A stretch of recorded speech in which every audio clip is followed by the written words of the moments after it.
근데 아까 이 변속을 들어갔을 때 뒤에서 팍 이렇게 터지는 소리가 나는 것 같은데 잘못 들은 건가? 여기서 한번 다시 해볼까?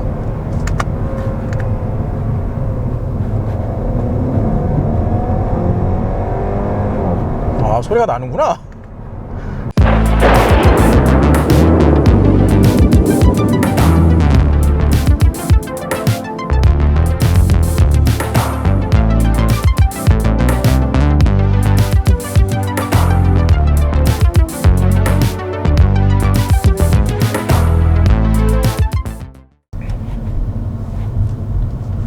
반갑습니다. 평범한 사람들의 티본입니다.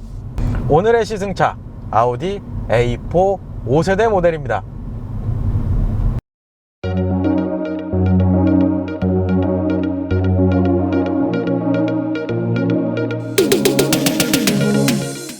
일단 이 A4 차량, 사실 이 A4는 저한테는 되게 조금 감회가 새로운 차량이기도 합니다. 이게 제가 처음 뭐라 그럴까, 첫 수입차가 바로 A4였는데 당시 생각을 해보면 그 모델이 4세대 후기형 모델이었던 걸로 생각이 나요. 그리고 나서 지금 5세대 모델, 이제 신형 모델을 시승을 하고 있는데 왠지 모르게 옛날 생각도 조금 많이 나네요. 어쨌든 이 아우디 차량, 저희 평범한 채널에서 아마 처음 시승하는 브랜드인 것 같은데, 저희 채널 잘 아시겠지만 그동안 시승 차량을 렌트카를 대부분 이용했던 것 같아요. 근데 이 차량, 아우디 태안모터스 도곡로 전시장에서 차량을 지원해 주셨습니다. 아마 당분간은 아우디 차량을 계속 지원해서 이제 촬영을 할 예정인데, 혹시나 관심 갖는 좀 차종이 있다 라고 하시면 댓글 달아주세요. 시승기 찍도록 하겠습니다. 그럼 아우디 간단하게, 그래도 처음 시승하는 브랜드이니까 간단하게 한번 역사를 살펴볼까요? 현재 본사는 독일 바이에른주 잉골슈타트에 위치를 하고 있습니다. 2009년도를 기점으로 창립 100주년이 됐다고 해요. 그러면 정말 오래됐죠. 아우디의 시초, 1899년 11월에 아우구스트 호르이가 쾰른에 설립한 호르이사, 이게 아우디의 시초입니다. 원래 이분이 벤츠 엔지니어 출신이었는데 당시에 이 벤츠가 레이싱 분야에 조금 소홀했다는 이유로 회사를 박차고 나와서 호르이사를 설립했다고 전해집니다. 대단하신 분이에요. 그리고 한국 시장에는 80년대 후반에 효성그룹을 통해서 폭스바겐과 함께 진출을 합니다. 그리고 나서 97년도 외환위기를 겪고 난 다음에 효성그룹에서 판매 사업부를 정리를 해요. 그래서 잠시 주춤하다가 2000년대 들어서 판매가 재개된 브랜드가 바로 아우디입니다. 참고로 아우디 차량 구입은 태안모터스 도곡로 전시장에서 광고입니다.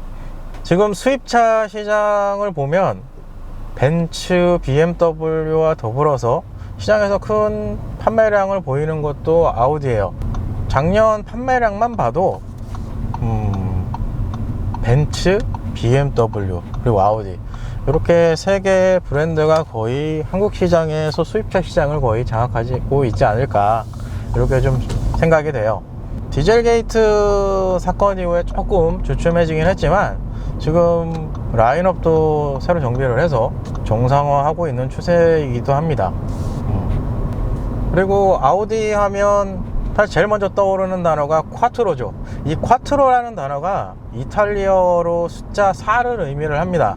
아우디에서는 이 콰트로를 상시 4륜구동 시스템을 표현을 하기도 하는데, 이 콰트로 시스템 어쩌면 한국 시장에 좀 잘 맞지 않나, 그런 생각을 해봐요. 저도 예전에 A4 차량을 그래도 좀 길게 소유했었는데 겨울에 좀 편합니다. 그래서 지금 시승하고 있는 아우디 A4 차량, 아우디에서 1994년부터 생산 중인 중형 세단입니다. 기존의 아우디 80, 90 후속 모델이기도 하고요. 그리고 아우디에서 어떻게 보면 엔트리급을 담당하고 있는 차량이기도 하죠. 경쟁 차종으로 보면 BMW의 3시리즈, 그리고 벤츠 C클래스, 그리고 볼보 S60, 제네시스 G70, 마지막으로 렉서스 IS 모델을 좀 꼽을 수가 있어요. 그래서 시승차의 정식 명칭은 아우디 A4 40 TFSI 프리미엄 이렇게 표기를 하는데, 요 가운데 숫자, 이게 원래 예전에는 제가 차량을 소유하기 했을 때까지만 해도 차량 배기량을 표기를 했었거든요. 근데 요즘에는 이게 다이나믹 배지라고 해서 중력 가속도를 의미한다고 합니다. 이게 좀 복잡하죠. 그래서 좀 쉽게 설명을 드리면, 예전에 A3 2.0 TDI 모델이 지금 3호 TDI로 이렇게 표기가 되고, 그리고 A6 3.0 TDI 모델이 지금은 4호 TDI 이렇게 표기가 되는데, 그래서 숫자가 높으면 잘 달린다, 이렇게 이해를 하시면 될 것 같아요. 그래서 이 A4 차량은 지금 차량 판매 가격이 5천만원부터 6,200만원까지 형성이 되어 있습니다. 참고로 이 가격은 정식 가격이고요. 전시장에 방문을 해보시면 프로모션 가격이랑 할인 가격이 더해져서 차량 가격을 상세하게 안내 받으실 수 있습니다. 일단 지금 시승하고 있는 이 A4 차량 같은 경우는 전륜 구동 기반의 차량이고요. 여기서 상급 트림 45 TFSI 모델까지 올라가야 이제 쿼트로 시스템이 기본에 적용이 돼요. 그래서 현재 이 모델 같은 경우는 엔진은 2.0L 직렬 4기통 터보 가솔린 엔진이 적용이 되어 있고요. 변속기는 에스트로닉 7단 변속기가 물려져 있습니다.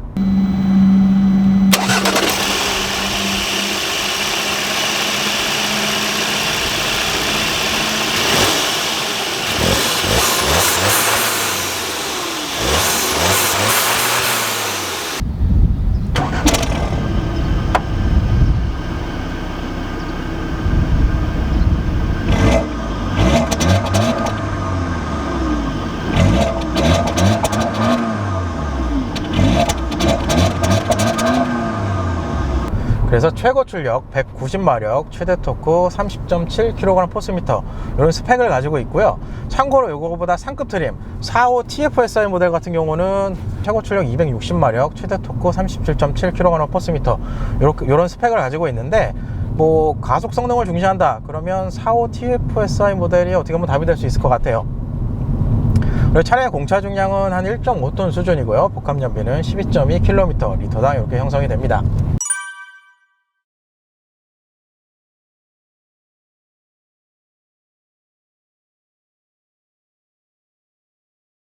일단은 과속 방지턱 구간으로 들어왔고요. 현재 이 차는 전륜 후륜에 멀티링크가 적용이 되어 있어요. 그래서 그런지 모르겠는데 일단 방지턱을 넘어가 보면 상당히 부드럽습니다. 그 부드러움과 같이 이제 느끼게 해주는 게 이 소음이에요. 이 소음 대응을 정말 잘한 것 같아요. 그리고 서스펜션 자체도 굉장히 부드럽게 세팅이 되어 있어서 요철이나 그리고 조금 도로 사정이 좋지 않은 곳에서도 웬만하게 승차감은 유지시켜줘요. 이 부분은 참 잘한 것 같아요. 어느 정도의 적당한 선에서 이 바운싱을 유지해주기 때문에 기본적인 승차감은 부드럽지만 그래도 대응을 잘 해준다, 이렇게 좀 정리를 할 수 있을 것 같아요. 참고로 이 차는 댐핑 컨트롤 자체가 없어요. 그럼에도 불구하고 승차감은 세팅을 정말 잘했다, 이렇게 좀 느낌을 많이 받습니다. 어차피 댐핑 컨트롤 없는데 여기서 다이나믹으로 설정을 하고 S 모드를 돌려서 수동으로 빼서 여기 과속 방지턱 한번 급하게 넘어가 볼게요. 이게 부드러워요. 엄청 부드러워요. 야, 이게 차가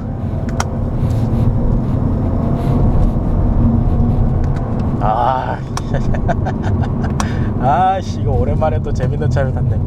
일단은 이건 자동으로 바꿔놓고요. 그러니까 승차감이 부드러운 편에 속하는데도 불구하고 어느 정도 받아줘야 될 부분에서는 잘 받아주기 때문에 드라이빙 할 때도 되게 괜찮은 편이에요. 근데 이게 제가 예전에 제가 소유했던 A4 4세대 A4 차량을 조금 생각을 해보면 그때도 이런 느낌이 좀 충분했었어요. 그러니까 적당히 승차감을 유지할 때는 승차감을 유지를 해주고, 반면에 조금 달릴 때는 그래도 노면 충격을 웬만하면 다 받아주기 때문에 재미는 있는데, 단 한 가지 아쉬웠던 게 뭐냐면 배기음이었어요. 근데 지금 이 차도 그건 똑같은 것 같아요. 배기 쪽은 살짝은 조금 아쉬움이 있어요. 왜냐하면 조금 달릴 때 그래도 걸걸한 소리가 나와서 배기 쪽에 약간 좀 뭔가 소음이죠. 배기 소음이 조금 올라왔으면 좋겠는데 그런 부분은 사실 아쉽기는 해요. 그래도 차는 승차감 쪽으로는 만족감이 좀 높습니다. 이건 세팅을 진짜 잘한 것 같아요. 그래서 뭐 실내 옵션을 조금 설명을 드리면, 아까 설명드렸지만 이 차의 트림은 40TFSI 프리미엄 트림이라고 보시면 될 것 같은데, 일단 보이시는 계기판은 12.3인치 버추얼 콕핏 플러스라는 디스플레이가 적용이 되어 있습니다. 지금까지 시승했던 차량들이, 평범한 사람들이 시승했던 차들이 항상 옵션이 낮다 보니까 일반 계기판 위주로 좀 많이 보다가 오랜만에 디지털을 보는데 이게 생각보다 시인성이 굉장히 좋습니다. 그리고 아무래도 디지털이다 보니까 다양한 정보도 표기가 가능하고요. 지금 이렇게 보시면 이렇게 연비, 뭐 이렇게 뷰도 이렇게 바꿀 수가 있어요. 지금 보이시는 디스플레이 같은 경우는 한 약 10인치 정도의 디스플레이가 지금 적용이 되어 있는데, 기본적인 방식은 터치입니다. 제가 전에 소유했던 A4 차량 같은 경우는 이쪽에 MMI 컨트롤러가 따로 있었어요. 그래서 이렇게 다이얼로 조작하고, 이게 익숙해지면 사실 굉장히 편한데, 지금 세대에서 5세대 모델 같은 경우는 MMI 컨트롤 자체가 이쪽으로 다 들어간 것 같아요. 그래 대신에 하단부에 이 볼륨 키는 그래도 놔뒀네요. 이게 예전에 편했었는데 이게 뭐 시대가 많이 바뀌니까 업그레이드 된 것 같아요. 그리고 하단부에는 지금 이게 3존 타입의 에어컨인데, 이게 오랜만이네요. 자동 에어컨 보는 것도 오랜만이긴 한데, 이 다이얼에 이 온도 디스플레이를 넣어놨어요. 이것도 실제로 보면 상당히 이쁩니다. 잘 만든 것 같아요. 거기에다가 지금 1열에는 열선 시트랑 통풍 시트도 기본으로 적용이 되고요. 그리고 스티어링 휠 열선도 포함이 되어 있어요. 그리고 하단부에는 좀 저 안쪽에는 12V 소켓이랑 USB 단자, 요 포트 이렇게 하나씩 각각 마련되어 있고요. 특이하게 이 엔진 스타트 버튼이 요 하단부에 들어가 있어요.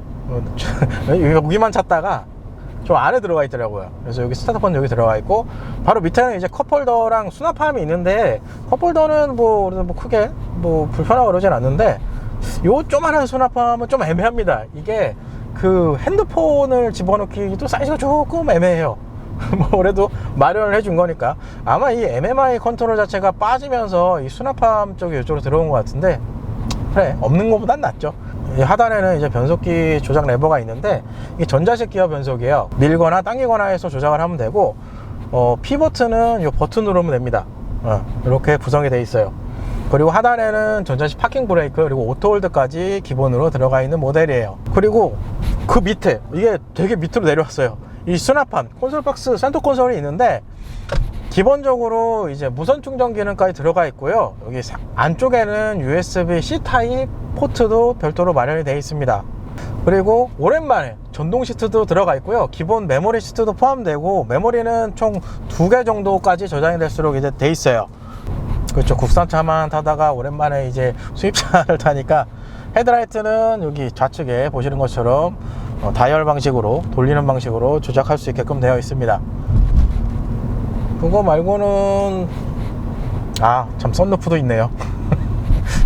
국산차는 옵션이 낮으면은 이 썬루프 자체가 없는데, 수입차는 그래도 웬만하면 다 썬루프가 들어가더라고요. 그래서 뭐 있으면 좋은 거예요. 일단 있으면 좋고, 여기 보이시는 룸미러 같은 경우도 예전 거보다는, 제가 예전 차가 기억이 좀 긴가민가 하긴 한데, 요 프레임리스 타입이에요. 그래서 이게 굉장히 깔끔합니다. 이거 잘 만들어 놓은 것 같아요. 그거 말고는 이쪽에는 뭐 기본적인 조명이나 이런 것들이 들어가 있고요. 그리고 지금 카메라에 비춰지겠지만 하이그로시 패널이 들어가 있어요. 이 하이그로시 패널이 사실은 이 깨끗할 때는 사실 보기가 좋은데, 이게 약간 오염에 조금 뭐라 그럴까 취약해요. 그래서 뭐 번쩍번쩍인 건 기분이 좋은데, 개인적으로는 이 하이그로시 패널은 별로 좋아하진 않지만, 그래도 이 차량 구성이랑 이 인테리어 디자인에는 잘 어울리게끔 만들어 놨어요. 그리고 좀 특이한 게 이 가운데 조수석 앞쪽에 이 송풍구가 연장되는 타입으로 들어가 있는데, 이쪽에서는 별도로 바람은 나오지는 않습니다. 실제로는 여기서만 나와요. 일단 그렇게 구성이 되어 있어요. 그러면 한번 달려볼까요? 일단 드라이브 모드는 다이나믹으로 변경을 하고요. 이 변속기 레버는 이 우측으로 밀면 수동 제어가 가능해요. 이 상태에서 패드를 이용해서 한번 달려보도록 하겠습니다. 여기 지나서 트럭셀.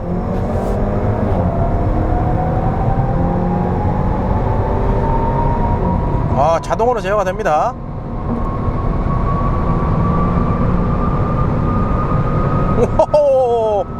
우와. 우와.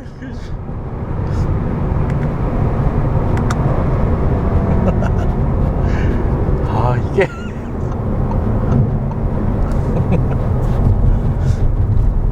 일단 차량 가속력은 이게 풀악셀을 전개했을 때 급격하게 팍 튀어나가는 건 아니고요, 부드럽게 올라가는데 이게 의외로 속도 체감이 상당히 좋습니다. 그리고 나서부터 어느 정도 시점이 지나면서 차량이 이제 쭉 밀어붙이는 그런 가속감이 나오는데, 사실 전 개인적으로 2차 시승차를 받기 전에 45 TS-FI가 사실은 마력 부분이랑 최대 토크 부분이 아무래도 2차보다 좀 높기 때문에 그 차보다 좀 떨어지지 않을까 좀 그 생각을 했었는데, 2차도 가속력은 그래도 충분히 나옵니다. 이거는 굳이 45 TFSI 모델까지 안 가도 웬만한 일반 분들은 타시는데 전혀 부담이 없을 것 같아요. 그 종합적으로 보면 서스펜션 세팅은 승차감 쪽으로 많이 세팅이 된 것 같아요. 그럼에도 불구하고 어느 정도 잡아줄 구간에서는 서스펜션 어느 정도 대응을 해주기 때문에 적절하게 세팅을 잘 해놨다는 느낌을 많이 받네요. 굉장히 부드럽네요. 제가 일단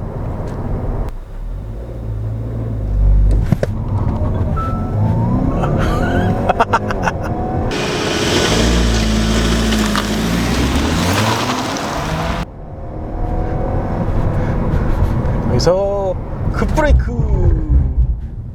오우, 야, 이거 브레이크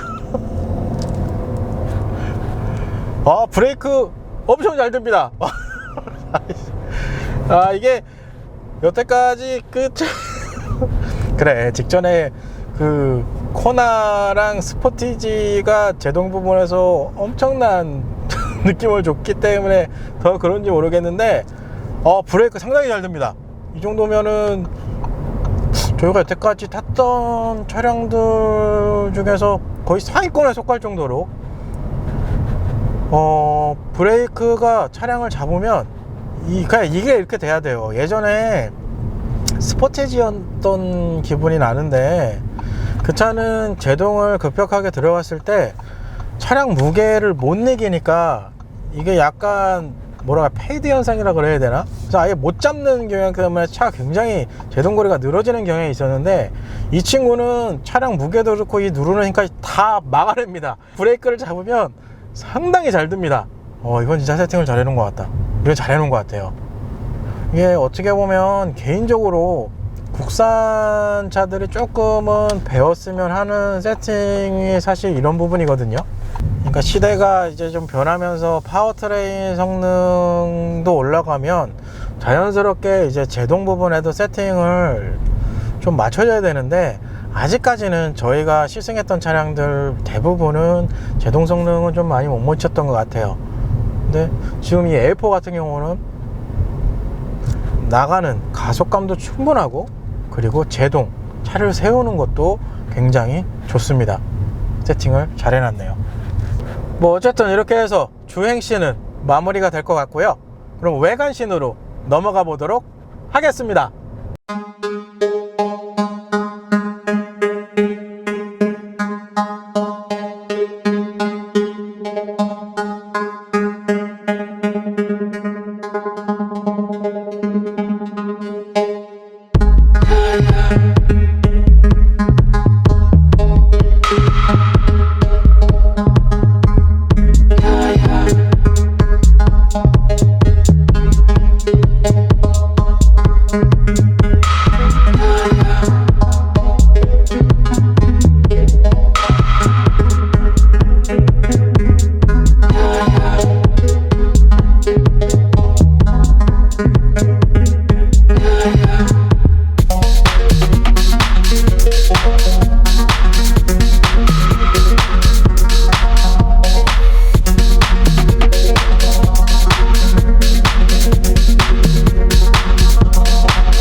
일단 아우디 하면 콰트로 말고 또 생각나는 아이덴티티가 있죠. 바로 램프입니다.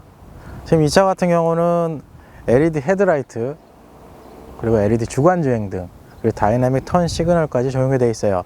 제가 예전에 4세대 모델을 아까 소유했다고 말씀을 드렸는데, 그때 그 세대 모델을 생각하고 지금 현 세대 5세대 모델을 보면 상당히 이쁘게 디자인이 잘 되어 있습니다. 확실히 아우디가 램프 디자인은 정말 이쁘게 잘 만듭니다.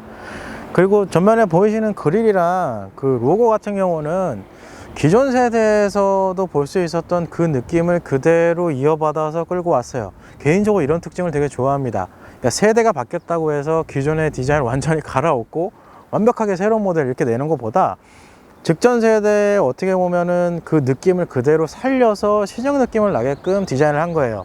이렇게 되면 기존 세대는 기존 세대만의 디자인의 멋이 나오고요, 신형은 신형대로의 그 이쁜 신형의 모습이 납니다. 개인적으로 좋아하는 특징입니다. 일단 측면 쪽 보시면 전 세대에 비해 전장이 한 4725mm, 그래서 조금 늘어났다고는 하는데 사실은 그게 큰 차이는 없습니다. 측면에 지금 S라인 배지가 들어가 있는데 이 차량은 지금 S라인 패키지까지 들어가 있는 모델이에요. 그리고 측면에 보시는 휠 타이어는 245mm의 18인치 휠이 적용되어 있습니다. 개인적으로 차량급에 맞게 세팅을 잘 해놓은 것 같아요. 그리고 사이드 미러는 아까 운전하면서 좀 봤지만 시야가 그렇게 나쁜 편은 아닙니다. 대신에 조금 크기가 좀 작아요. 그게 좀 특징이라고 할 수 있을 것 같아요. 일단 뒷좌석 같은 경우는 공간 같은 경우 지금 무릎 공간은 주먹 하나 이상 들어가고요. 헤드룸 같은 경우는 주먹은 안 들어가는데 그렇다고 머리는 닿진 않습니다. 그래서 뭐 뒷좌석 거주성 부분에서도 이건 그냥 무난한 수준이네요. 아무래도 아까 좀 전에 옵션 사양 설명드렸지만 3존 타입의 에어컨이 적용이 되어 있어요. 그래서 이쪽에 뒷좌석에도 에어컨을 조작할 수 있는 별도의 컨트롤러가 마련이 되어 있고요. 송풍구 들어가 있고, 그리고 열선 시트도 들어가 있습니다. 뒷좌석도 1열과 마찬가지로 3단계로 조작을 할 수 있는 열선도 들어가 있어요. 근데 조금 아쉬운 게 이 암레스트에 그 컵홀더가 좀 들어가 있으면 좋겠는데 컵홀더는 따로 마련되어 있지 않아요. 그냥 암레스트입니다. 좀 특징이 이 여태까지 시승했던 차량들 사실 이게 비교하기가 좀 애매하긴 한데 암레스트 폭이 좀 상당히 넓습니다. 그래서 이쪽에 한쪽에 얹으면 옆에 타는 동승자도 이쪽에 팔을 얹을 수 있어요. 그만큼 폭이 좀 넓습니다. 이 폭은 잘했는데 컵홀더나 좀 마련해 주지. 딱 요 수준만큼의 자리가 남거든요. 이쪽에 동승자가 또 타게 된다면. 그랬을 경우에는 가운데 사람을 태우기는 좀 힘들지 않을까, 그렇게 좀 생각이 돼요. 후면 쪽 디자인을 보시면 전면부와 마찬가지로 LED 테일라이트 그리고 다이나믹 턴 시그널까지 적용이 되어 있어요. 확실히 램프 디자인은 엄청 이쁘네요. 트렁크 같은 경우는 기본 스펙이 460L 정도 나오고요. 동급 BMW 3 시리즈나 벤츠 C클래스랑 비교를 해도 나쁘지 않고 무난한 수준이라고 생각이 됩니다. 일단은 A4 차량 전반적으로 승차감 부분에서는 만족감이 좀 높을 것 같고요. 그리고 가속, 제동 부분, 이 부분에 대해서도 대응을 상당히 잘한 느낌입니다. 수입차, 뭐 대부분 국산차가 그렇다라고는 좀 뭐하지만 지금까지 시승했던 차량들을 곰곰이 생각해 보면 제가 생각하는 차량의 기본기 세 가지인데요. 전문가는 아니지만 첫 번째는 가속감, 그 다음에 제동, 마지막으로는 승차감입니다. 이 세 가지 기본기에 대해서는 A4 차량이 어느 정도 대응을 확실하게 해주는 것 같아요. 거기에다가 예전에 제가 A4 9형 모델을 소유하고 있었다고 말씀을 드렸지만 당시에 소유했던 차량은 그런 부분에 대해서 기본기 부분에서는 만족스러웠는데 사실 이런 시스템이랑 요 인포테인먼트 시스템 이런 부분이 조금 아쉬웠거든요. 국산차에 대비해서. 이런 인테리어나 이런 시스템 자체가 업그레이드가 많이 되다 보니까 괜찮았던 시승기였던 것 같아요. 오랜만에. 사실 이 부분은 국내 차량 뭐 대부분은 아니겠지만 국내 차량들과는 조금 다른 부분이긴 합니다. A4처럼 탄탄한 기본기를 바탕으로 시스템을 업그레이드하는 성향보다도 사실 국산차들은 일단 세대가 TNG가 되면 외관을 싹 뜯어고치기 때문에 그런 부분은 지금 타고 있는 아우디 A4 차량과는 많이 조금 차이가 있을 것 같아요. 뭐 물론 수입 차량이 비싸기는 하죠. 가격대가. 뭐 그럼에도 불구하고 저는 개인적으로 이 아우디 A4 차량의 점수를 좀 더 높게 주고 싶습니다. 뭐 어쨌든 이렇게 해서 오늘은 아우디의 대표 중형 세단 A4 차량을 시승을 해 봤습니다. 다음 시간에는 더 재밌는 차, 좋은 차량으로 찾아뵐 수 있도록 하겠습니다. 오늘도 영상 봐주셔서 감사드립니다. 끝!